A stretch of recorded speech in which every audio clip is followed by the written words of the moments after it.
Today, I'm going to talk about basics of photography, exposure. To watch more facts on various topics, do hit the like, share and subscribe buttons of our channel. Every advanced and professional photographer today absolutely needs to learn how to use exposure in photography. When you first start taking pictures, you might be confused by countless buttons and menu options on your camera. However, there is no excuse for using a bad in-camera exposure. By understanding how to expose an image properly, you will be able to capture photographs of the ideal brightness, including high levels of details in both the shadows and highlighted areas. In this video, we will understand exposure in detail, as well as helping you understand the three most important camera settings of all: shutter speed, aperture, and ISO. In photography, exposure is the amount of light which reaches your camera sensor or film. It is a crucial part of how bright or dark your picture appears. Exposure is the act of exposing the image sensor to light.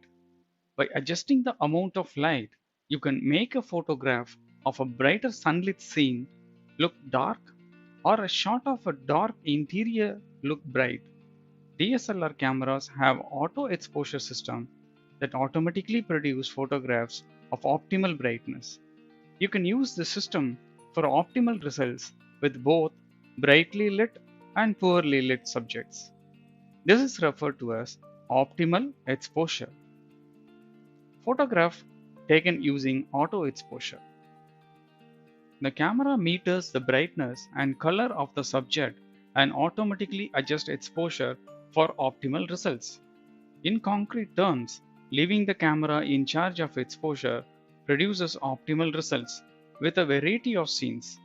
Photographers, however, may feel that brighter results would be better for some photographs and that darker results would be better for others, meaning that they may not necessarily find that the optimal exposure selected by the auto exposure system is suitable for all photographs. Here are some examples of the same scene photographed at different exposures. You may want to reduce exposure to bring out the color of the sky, or increase exposure to bring out cars and other details in shadows.